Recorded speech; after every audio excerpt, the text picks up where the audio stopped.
अस्सलामु अलैकुम वरहमतुल्लाहि वबरकातुहू। बाबुल इल्म में आप सभी का इस्तकबाल है। प्यारे बच्चों, छठी जमात मज़मून जनरल साइंस का पहला सबक कुदरती वसाइल, हवा, पानी और ज़मीन। हम इस सबक के सवाल जवाब कर रहे हैं और पिछले पीरियड में हमने 4 सवालों के जवाब लिख लिए, है ना, उसे समझ भी लिया। आज हम बाकी मानदा यानी 5, 6 और 7 इन सवालों के जवाब को हल करने की कोशिश करेंगे। ठीक है। 5वां सवाल है, नाम लिखिए। हमें नाम बताना है। अलिफ, हयाती कुर्रे के हिस्से। तो बेटा जवाब हम कैसे लिखेंगे? हयाती कुर्रे में क्या कौन कौन सी अज्जा शामिल हैं, उसके कौन से हिस्से हैं? तो 3 हिस्से हमें पता है, हजरी कुर्रा, आबी कुर्रा, फ़ज़ाई कुर्रा, है ना। फिर इन कुर्रों में, तीनों कुर्रों में पाए जाने वाले तमाम हैवानात, नबातात और खुर्दबीनी जानदार, ये तमाम क्या हैं? हयाती कुर्रे के हिस्से हैं। ठीक है, तो हमने सब का नाम लिख लिया। फिर बे, मिट्टी के हयाती अज्जा। बेटा ध्यान दीजिए, आपको कहा गया है हयाती अज्जा यानी जो जानदार है, हमको उनके नाम लिखना है। ज़मीन के अंदर मिट्टी में जो जानदार होते हैं उनके नाम लिखना है। हाँ बेटा, हयाती अज्जा। तो जवाब में हम लिखेंगे खुर्दबीनी जानदार, है ना, वो जानदार जो हमें आँखों से नज़र नहीं आते, वो जिन्हें देखने के लिए हमें खुर्दबीन का इस्तेमाल करना पड़ता है, वो जानदार, खुर्दबीनी जानदार मिट्टी में पाए जाते हैं। फिर कीरम, कीड़े मकोड़े जो होते हैं, कीरम है ना, केचुए, ये सब कीड़े, चूहे, घूंस वगैरह, ये तमाम जानदारों के नाम हमने लिख दिया क्योंकि हयाती अज्जा कहा गया है। जीम, रिकाजी ईंधन। रिकाजी ईंधन क्या होता है बेटा? देखिए आपने ज्योग्राफी में भी पढ़ा है, इसमें भी आपने आपकी साइंस की किताब में भी पढ़ा है। वो तमाम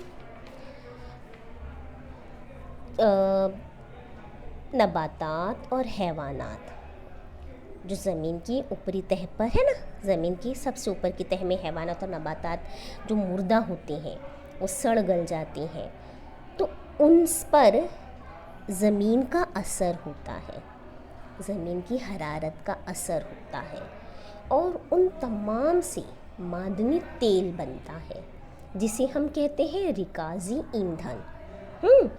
तो वो कौन से हैं? तो हम जवाब में लिखेंगे पेट्रोल, डीज़ल, मिट्टी का तेल, जिसे हम केरोसिन भी कहते हैं। तीनों नाम लिख दिया। दाल, हवा में शामिल गैर आमिल गैसें। बेटे हवा में गैर आमिल गैसें, 6 गैसों के नाम हमें लिखना है। देखिए कौन कौन सी है वो? नाइट्रोजन, ऑक्सीजन और कार्बन डाइऑक्साइड। ये गैस गैर आमिल नहीं है, ये गैसें तो अमल करती हैं। गैर आमिल किसे कहते हैं? जो अमल नहीं करे, जो, तो उसे कहते हैं गैर आमिल गैसें। तो हवा में ऐसी गैसें भी शामिल हैं। तो वो कौन सी है? वो है helium, argon, neon, krypton, xenon और रेडॉन। ठीक है। फिर हे कहते हैं, आपको हे में पूछा गया है कि ओज़ोन की तह बर्बाद करने वाली गैसें। देखिए ओज़ोन की तह को कौन सी गैसें बर्बाद कर रही हैं? हमने सीखा है, पढ़ा है कि हमारे जो तबरीदी आलात हैं, है ना, एसी, फ्रिज, ये सब जो हैं, इनसे जो गैस निकलती हैं वो ओज़ोन की तह को बर्बाद करती हैं। और इनसे कौन सी गैसें निकलती हैं? क्लोरोफ्लोरोकार्बन और कार्बन टेट्राक्लोराइड। ठीक है, तो इन दोनों गैसों का नाम हमें यहाँ लिख देना है। ठीक है, इस तरह आपका सवाल नंबर 5 मुकम्मल हुआ। सवाल नंबर 6 है, ज़ेल के जुमले सही हैं या गलत लिखिए। सिर्फ सही या गलत हमें बताना है। अलिफ, ज़मीन और मिट्टी एक ही होती हैं? जवाब गलत, ज़मीन और मिट्टी दो अलग चीज़ें हैं। हाँ बेटा। बी, ज़मीन के नीचे पाए जाने वाले पानी के ज़ख़ीरे को ज़ेरे ज़मीन पानी कहते हैं। क्या है ये? सही बयान है। ठीक है।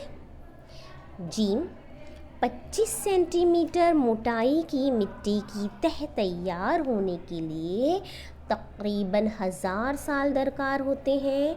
तो ये क्या है बयान? गलत है। 25 सेंटीमीटर नहीं, 2.5 सेंटीमीटर। अगर आपको दिया रहता 2.5 सेंटीमीटर मोटाई की तह, मिट्टी की तह तैयार होने के लिए तकरीबन 1000 साल दरकार होते हैं, तो वो सही होता। ठीक है। 2.5 सेंटीमीटर मोटाई की मिट्टी की तह तैयार होने के लिए तकरीबन 1000 साल दरकार होते हैं, और यहाँ पर हमें लिख कर दिया गया है 25 सेंटीमीटर। तो ये बयान क्या है? गलत है। दाल, इश्तिहारों की लाइट के लिए रेडॉन इस्तेमाल करते हैं। तो गलत है भाई, ये इश्तिहारों की लाइट के लिए कौन सी गैस इस्तेमाल करते हैं? नियॉन, है ना। तो ये जवाब, ये बयान भी गलत हुआ। ठीक। चलिए सवाल नंबर 7 की तरफ बढ़ते हैं। ये है झील के सवालों के जवाब अपने अल्फाज में लिखिए। अलिफ, मिट्टी किस तरह तैयार होती है? तो बेटा जवाब जो हमने लिखे हैं वो पॉइंट वाइज लिखे हैं, निकात के एतबार से। आप भी इसी तरह लिखिएगा, याद करने में भी सहूलत हो जाएगी, है ना। तो पहला पॉइंट है, पहला नुक्ता है, नंबर 1, मिट्टी कुदरती अमल के ज़रिए बनती है। नंबर 2, धूप, हवा और बारिश, इन सब से पैदा होने वाली गर्मी, सर्दी और पानी की मार की वजह से बड़ी चट्टानों के टुकड़े हो जाते हैं। नंबर 3, उनसे कंकर, रेत और मिट्टी तैयार होती है। नंबर 4, इस तरह चट्टानों की झीज से मिट्टी के लिए गैर हयाती अज्जा मुहैया होते हैं। नंबर 5, इन अज्जा में खुर्दबीनी जानदार, कीड़म, कीड़े वगैरह पाए जाते हैं। चूहे और घूस जैसे कुतरने वाले हैवानात भी मिट्टी की तैयारी में मदद करते हैं। नंबर 6, ज़मीन पर पाए जाने वाले दरख्तों की जड़ें भी चट्टानों की झीज में मदद करती हैं। इस तरह मिट्टी बनने का अमल निहायत सुस्त रफ्तारी से मुसलसल जारी रहता है ना। और अभी हमने देखा कि 2.5 सेंटीमीटर मोटाई की मिट्टी की तह बनने के लिए तकरीबन 1000 साल दरकार होती है, यानी मिट्टी बनने का अमल बहुत सुस्त रफ्तारी से होता है। ठीक है, आइए आगे बढ़ते हैं। बे है, कुर्रे अर्ज़ पर ज़मीन का तकरीबन 71% हिस्सा पानी से घिरा हुआ होने के बावजूद पानी की कमी क्यों महसूस होती है? देखिए, जब सवाल को अच्छी तरह से समझ लीजिए बेटा। हमें पता है ज़मीन का 71% हिस्सा पानी से घिरा है ना, और 29% हिस्सा खुश्की का है। तो इतना ज़्यादा पानी होने के बावजूद हम क्यों कहते हैं कि भाई पानी कम हो रहा है, पानी कम हो रहा है, पानी का इस्तेमाल कम, संभाल कर कीजिए, एहतियात से कीजिए, पानी की हिफाजत कीजिए, ऐसा क्यों होता है? तो आपको पता है, पानी का जो 71% हिस्सा है, हम उसकी तकसीम अगर देखें तो कैसी है, किस तरह होती है, हमें उन तमाम निकात पर गौर करते हुए अपने जवाब को लिखना है। और फिर दिन ब दिन हमारे यहाँ पर आबादी भी बढ़ रही है, सनती कारखाने, ज़राअत वगैरह के लिए पानी दरकार है। तो हम क्या करेंगे, हमारा जवाब कैसे लिखेंगे? हम पहले पानी की तकसीम बताएंगे, फिर मौजूदा हालात बताएंगे, फिर हम साबित कर लेंगे कि पानी क्यों कम है। ठीक है, देखिए कैसे लिखेंगे जवाब। कुर्रे ज़मीन का तकरीबन 71% हिस्सा पानी से घिरा हुआ है, लेकिन कुर्रे अर्ज़ पर मौजूद तमाम पानी हम इस्तेमाल नहीं कर सकते। کیونکہ دستیاب پانی کا 97% حصہ سمندر اور بحر اعظموں میں پایا جاتا ہے۔ یہ پانی نہایت نمکین ہونے کی وجہ سے قابل استعمال نہیں ہے۔ 2.7% پانی برف کی حالت میں اور زیر زمین پایا جاتا ہے۔ صرف 0.3% حصہ پانی پینے کے لیے دستیاب ہے، یعنی قابل استعمال ہے۔ یعنی جو 0.3% حصہ پانی ہے نا، ہمیں اسی میں اپنی تمام ضروریات کو پورا کرنا ہے۔ اسے پینا بھی ہے، اسے زراعت میں بھی استعمال کرنا ہے، اسے صنعتوں میں بھی استعمال کرنا ہے۔ دیکھو کتنا کم فیصد حصہ ہمیں مل رہا ہے پانی کا، ہے نا۔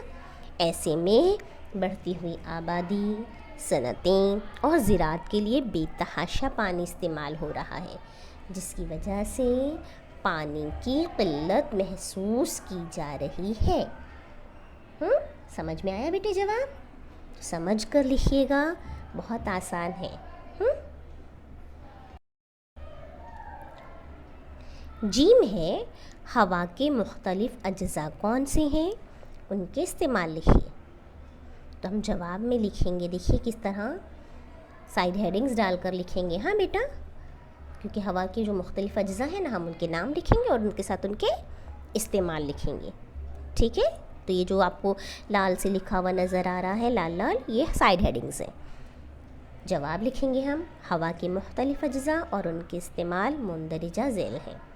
نمبر 1، نائٹروجن جانداروں کے لیے ضروری پروٹین کی دستیابی میں مددگار ہے۔ امونیا کی تیاری اور غذائی اشیاء کو ہوا بند کرنے کے لیے استعمال ہوتی ہے۔ نمبر 2، آکسیجن تمام جانداروں میں عمل تنفس کے لیے ضروری ہے اور آکسیجن کے بغیر احتراق کا عمل ممکن نہیں ہے، جلنے کا عمل، ٹھیک ہے۔ نمبر 3، کاربن ڈائی آکسائڈ نباتات اسے غذا کی تیاری کے لیے استعمال کرتے ہیں اور آگ بجھانے والے آلے میں اس کا استعمال ہوتا ہے۔ نمبر 4، آرگن تو یہ بجلی کے بلب میں اس گیس کا استعمال کیا جاتا ہے نا، یہ غیر عامل گیس ہے۔ نمبر 5، ہیلیم یہ کم درجہ حرارت حاصل کرنے اور بغیر پنکھوں کے انجن سے چلنے والے جہازوں میں استعمال ہوتی ہے۔ نمبر 6، نیون اشتہاروں اور راستوں کی لائٹ کے لیے استعمال کرتے ہیں۔ نمبر 7، کرپٹون فلوروسینٹ ٹیوب میں استعمال کی جاتی ہے۔ نمبر 8، زینون فلش فوٹوگرافی میں اس کا استعمال کیا جاتا ہے، ٹھیک ہے۔ فلیش مارتے ہیں نا، جو فلیش مار کے جو فوٹوگرافی کی جاتی ہے، اس میں یہ زینون کا استعمال کیا جاتا ہے۔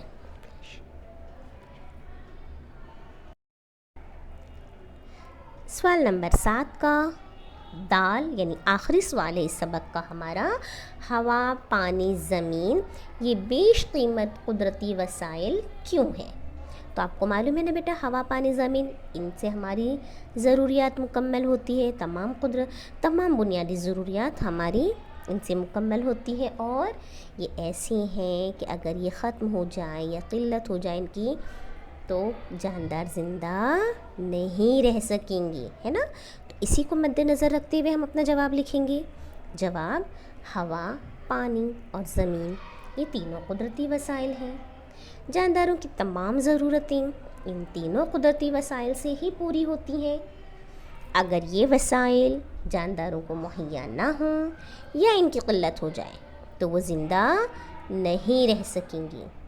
اسی لیے کہا جاتا ہے کہ ہوا، پانی اور زمین یہ بیش قیمت قدرتی وسائل ہیں جو جانداروں کی بقا کے لیے نہایت اہم ہے۔ بقا یعنی ہمارے باقی رہنے کے لیے، ہمارے زندہ رہنے کے لیے۔ بیش قیمت کا کیا مطلب ہے؟ انمول۔ تو یہ انمول ہے نا قدرتی وسائل، بہت قیمتی ہیں، بیش قیمت، بہت قیمتی ہیں، ٹھیک ہے۔ تو امید ہے آپ کو ساتوں جواب سمجھ میں آ گئے ہوں گے۔ اپنے بیاض کو مکمل کیجیے۔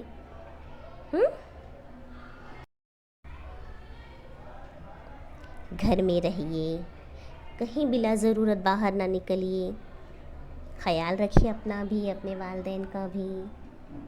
جو گائیڈ لائن آپ کو دی گئی ہے لاک ڈاؤن کے لیے اس پر عمل کیجیے، اپنے گھر والوں سے بھی کہیے، اور اپنی پڑھائی پر بھی توجہ مرکوز رکھیے، ٹھیک ہے؟